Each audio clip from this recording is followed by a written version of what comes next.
and welcome to People in Power. I'm Juliana Ruhfus. On today's program, carbon crusader or carbon cowboy. Now hang on, stop. It's not the kingpin, it's actually cockfighting carbon cowboy kingpin tree tyrant. Whatever grand statements emerge from this month's climate change summit in Copenhagen, any deals reached will surely involve tough negotiations over money. There may be agreement about stopping global warming, there's much less about how it should be funded. Against this background, much attention is being paid to a project known as REDD, a scheme for paying billions of dollars to some of the world's poorest countries for protecting their forests. It's a crucial matter because almost a fifth of global carbon emissions are the result of deforestation. Many in the West think that rainforest nations should raise this money by selling carbon credits on the open market to governments or industries seeking to offset their own emissions. But others fear that unless the scheme is properly regulated, it could just be a charter for speculators to make massive profits at the expense of indigenous peoples. So, who's right? I've been to Papua New Guinea to meet an entrepreneur whose carbon trading projects reflect this growing controversy. Papua New Guinea, home to the third largest untouched rainforest in the world. It's outwardly calm, but beneath this leafy canopy something is stirring.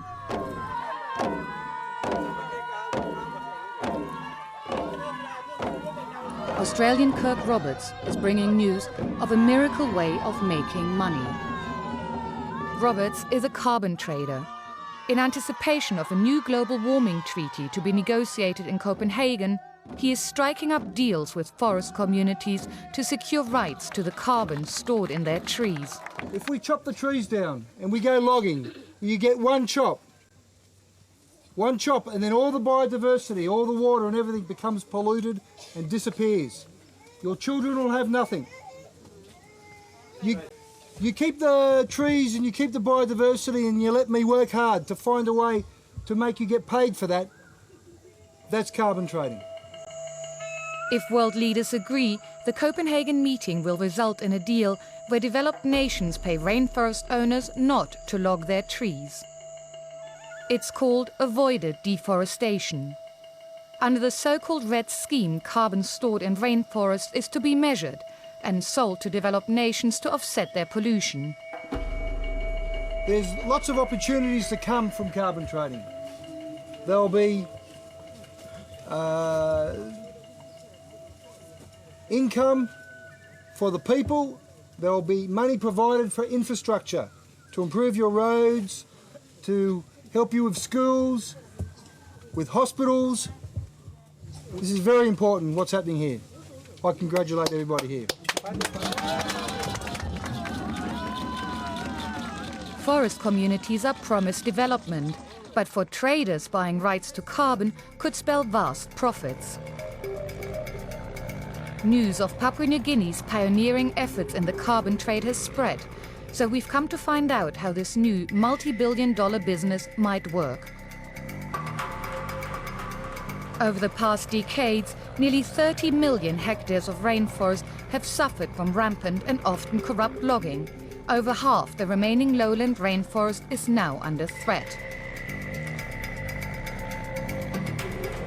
If the introduction of REDD carbon trading is successful, the forest will be saved, a significant step to halting global warming. Here in the capital Port Moresby, the government wanted Papua New Guinea to be the rainforest nation that showcases REDD to the rest of the world.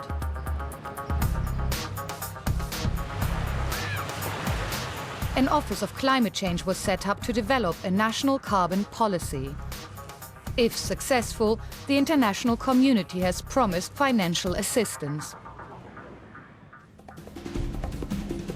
But then a scandal broke. In June this year, speculative carbon deals surfaced, allegations of corruption. Bogus REDD certificates worth millions of dollars were leaked to the media, despite the fact that an actual REDD scheme still doesn't exist. In the wake of an international outcry, the director of the Office of Climate Change was suspended and all projects were put on hold. Hello. I'm Juliana Ruhfus from Al Jazeera. Thanks for meeting with us. The new man in charge is Wari Yamo. He and his team must clean up the mess and prove that a globally regulated REDD scheme could function here in order to attract financing. What kind of income do you think could carbon trading generate for Papua New Guinea, and what could your country, your government do with that? Well, that's basically the question everyone is asking. Are we talking billions here or not, potentially, in terms of income from carbon trade? According to the press, I mean, if you read what's being written... If the first world decide to give billions, then that's okay, yes. But at the moment, the treaty is being still debated. If you was to summarize the situation, what has been the main problem over the past few months, and what are you trying to do about it? Well, the main problem is carbon brokers, or so-called carbon cowboys, going to resource owners and signing up their resources for carbon trading. The carbon cowboys come in and they think you can just bypass the state, go direct to the people, and get their consent, and there you are in business. The government suspended all prospective REDD deals, and when other brokers left, Kirk Roberts stayed, determined to make the trade work. You've been called in the media the kingpin of carbon cowboys. Why is that? Now hang on, stop.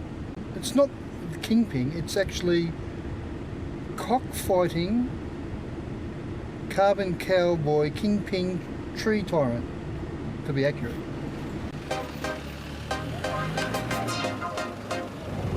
But what is it that qualifies you as a carbon trader?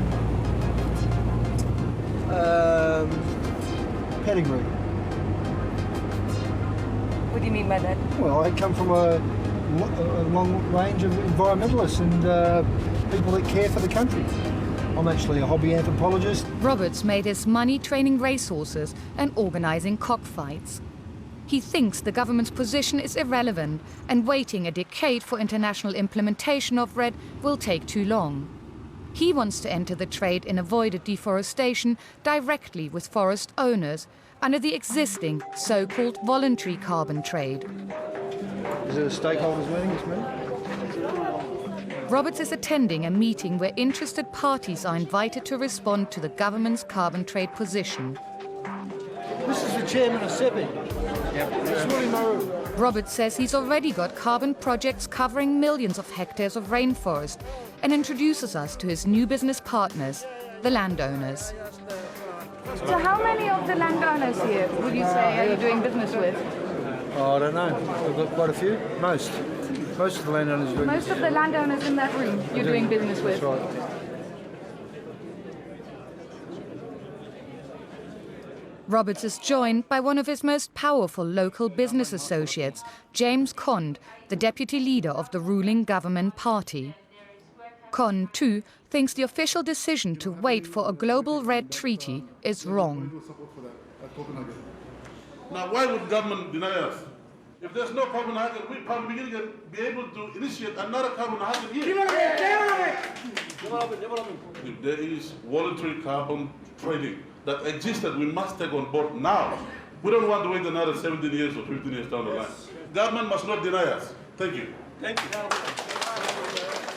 But local NGOs are critical of carbon traders and their local contacts. One problem that we're having now in a lot of landowners now shouting and singing and dancing is because of the fact that these carbon cowboys are raising their expectations unnecessarily. The true landowners are always in the village. These are town boys. They are not representing the views of the people. At the heart of the debate lies the fact that Papua New Guinea's vast rainforest reserves are owned by forest communities, not the government. Anyone wanting to do business needs to go through them. So we travel up country to meet the people everyone is talking about.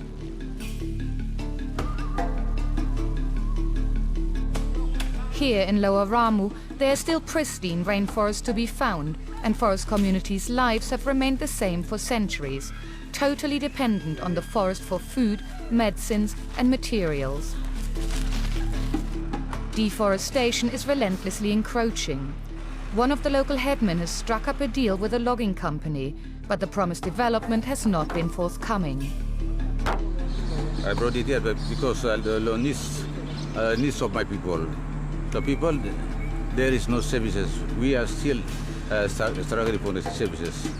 That's why I brought them there. He says he feels tricked, unable to get out of the contract.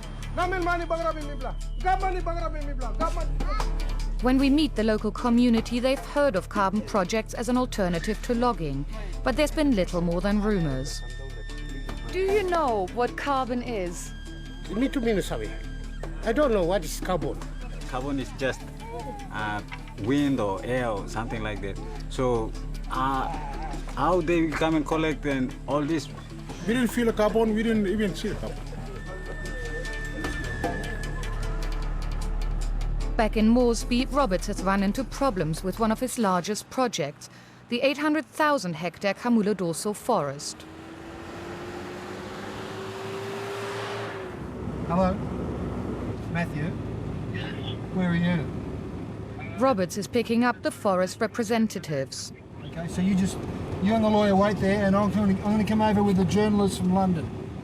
You tell Wissa that I'm bringing them there. Make sure he's cleaned his teeth. All right? This is Matthew. I'm Juliana from Jazeera. Juliana Ruhfus. Matthew. Matthew Columbau and Visa Susupi say they're the director and chairman of a company called Tumu Timbers, formed to represent the landowners. Roberts is hosting them in Port Moresby's most expensive hotel, where he's turned the executive business lounge into his office. Champagne glasses there.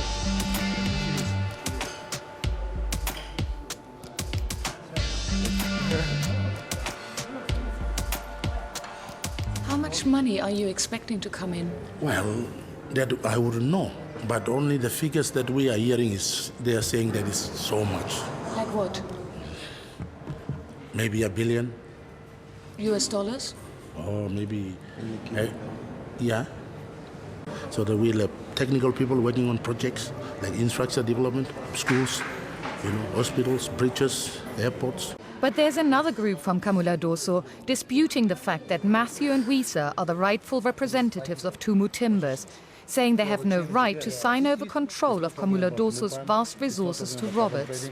He's saying that I'm the chairman, and he's not the chairman. Did 52 OLGs sign him to be chairman? No. That's incorrect. Did you sign? No. As the case is going to court, Roberts has engaged lawyer Godwin Haumu to represent his team. We have yet to basically confirm the kind of allegation in the summons. We need to receive the summons. Okay, prepare the submissions for Saturday, Monday anyway. Definitely so. Okay? I don't want this adjourned and going to date this day and that day. I just said that. I want it quashed, knocked on the head straight away. But Roberts may well be up against a more formidable opponent than he lets on. We've been told that the other party is represented by a lawyer paid for by a company called IT&S. IT&S was formed back here about 6 years ago. Neville Harsley, the managing director, shows us his company's project area, which matches Roberts. This is the boundary area of the timber area referred to as Camula d'Orso, which is where Tumu Timbers people come from. IT&S is an agroforestry company which wants to develop the area to agricultural use, which will ultimately open it up to lucrative logging. Over the past 6 years, they have invested $6 million to gain access to Camula d'Orso. Securing the right documentation, says Harsley, is crucial. These documents here are compiled with hundreds of hours of work to legally identify the real landowners. People that come into land areas and want to try and take carbon sequestration rights, well, without doing this process, you're not following the letter of the law. Harsley says the carbon traders have ulterior motives when they talk of big money. Millions are keener in payments and inducements to get landowners to sign agreements. When you offer such huge payments, of course they're going to sign a document. According to Harsley, Walama and Abilia are the true secretary and chairman, and these are the documents to prove it. If you win this court case, what is going to happen?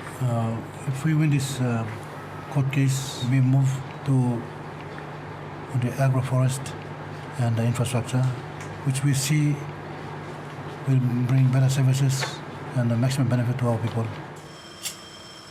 Meanwhile, back at the Airways Hotel, Roberts had some good news and has prepared a press statement. Currently, our methodology is passing through its third technical review with a view to it being formally recognised within a month. Does that mean you've more or less established a technology with which you can measure and monitor how much carbon is kept in the forest by keeping the forest standing, so that there is a standard according to which you can then trade? Absolutely. Very well put, yep. Assessing how much carbon is kept in trees is one of the crucial hurdles before it can be traded on the open market, where it will be bought by the highest bidder. The Voluntary Carbon Standard, a regulator based in Washington, has just granted Kirk's methodology the second level of approval. With only one more level to go, it now becomes ever more crucial that the land rights to his projects are clear. It's the morning of the court case. With international business interests backing both plaintiff and defendant, it might as well be called logging versus carbon. Roberts' landowners from Kamuladoso are early. When he finally arrives, it becomes apparent that the lawyer hasn't. Roberts thinks the lawyer is scared to come because the case has become controversial. Hey, Godwin, where are you right now, please, mate? Well, hurry, please. What's your name again? Kirk Roberts. Roberts has given up on Godwin and hired another lawyer on the spot. Daniel, his name is? Nori Bidar. So how did you choose him? Will you tell me again? I chose him because I liked the way he walked. And then I liked the way he talked. He reminded me of a good racehorse. In what way? Or an interesting woman. Just his stance. After all of that, the case is adjourned. It's just a game. There'll be 3 or 4 more of these within the next month, because there's people with different agendas within the government, and the high pay. Logging is it's an easy way to make money by just releasing consent to logging companies. You know, they can make 3 or 4 or 5 million, who knows, just by a simple signature, which is not bad money. But there may yet be more trouble brewing for Roberts. Investigations into the scandal engulfing the Office of Climate Change may be widened to include foreign investors. Ilya Gridnev, reporter for the Australian Associated Press, managed to obtain documents revealing a series of deals which are now part of the official probe. He has copies of letters and signed agreements which detail how Roberts hired James Cond, a key figure at the centre of government policy making, with access to the Prime Minister. Cond, who, as we've seen in other letters, basically has offered very close access to government, that he'll get 10%, so he's missed the 10%. Both Cond and Roberts say that as an unpaid politician, Cond's entitled to take on such work. After their deal, he then contacts the PM. He says that he's actually been in talks with people, i.e. Kirk, and that basically I'm now seeking a formal appointment for us to have an audience with you on Monday or Tuesday of next week to brief you on this matter. Please kindly inform me through your Chief of Staff if you're able to meet with us in one of these 2 days. Now, at this time, the Chief of Staff happens to be Dr. Theo Yasausu, who later in the year becomes the head of the Office of Climate Change. When he's the Chief of Staff for the Prime Minister office, he's already starting to negotiate with people like Kirk and people like Cond and setting up these deals, but that's not his job. His job is the Chief of Staff of the Prime Minister. Following an international outcry, Theo Yasausi is now under investigation and has been suspended from his post at the Office of Climate Change. But he's still a close associate of Roberts, who's arranged a dinner.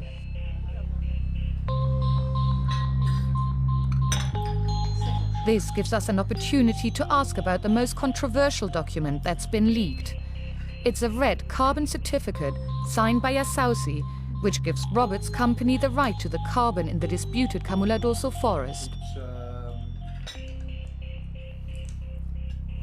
this one. Which one is that? Yeah, this Right.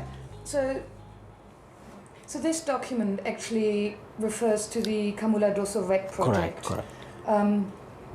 And it says that it's under the Reduced Emissions from Deforestation and Degradation Initiative. Now that is not yet in existence. No. It may come into existence with the Hopefully, yes. negotiations. How could you then sign off this document? We were creating some samples that we kept. We never gave it out to anybody. Those were our internal working documents. So this is only one of those papers that were taken out for myself. I don't have it anymore. Why would somebody steal it from your desk? Political agendas. And Papuan politics can be confusing. It's not easy, for example, to find out exactly where the Prime Minister, Michael Somare, stands on the issue of carbon trading, with some here accusing him of hedging his bets in the face of so many competing interests. But when we return to the Office of Climate Change for a final visit, Wariyamo says dramatic steps have been taken to make the country a credible partner for the REDD negotiations in Copenhagen. Prime Minister has come out in his policy statement declaring that there should not be any voluntary carbon schemes in Papua New Guinea. The actions we will take is declare every voluntary carbon that has been signed up as illegal, and then the next action that will follow is to prosecute the brokers and the developers who are encouraging landowners to illegally sign their land up. If put into action, this could cancel all of Kirk's voluntary carbon deals, another step towards a formal introduction of REDD in the hope of global funding. We are investigating them. We are cleaning the mess up. So I can assure the international community we are establishing strong governance systems so that any market-based through REDD is set up, it's through a proper governance systems. These may be strong words, but if Papua New Guinea's history is anything to go by, big business has so far kept the upper hand and politicians have done little to clean up unsavory practices. Roberts says Wariyamo does not represent the official position, and his voluntary carbon trade model will bring quick profits, which will win everyone over in the end. Do you think the meeting in Copenhagen matters? No. It's actually irrelevant. So what matters? What matters is me getting these projects finished and being able to monitor them properly and have the buyers give me a reasonable price for each credit that we make. Do you think it is impossible that your critics or the people who want you investigated might have the last word? No. They won't even get the last laugh. That's it for this edition of People in Power. If you'd like to comment on this report or any other matter, we'd love to hear from you on aljazeera.net/English. Until next time, goodbye.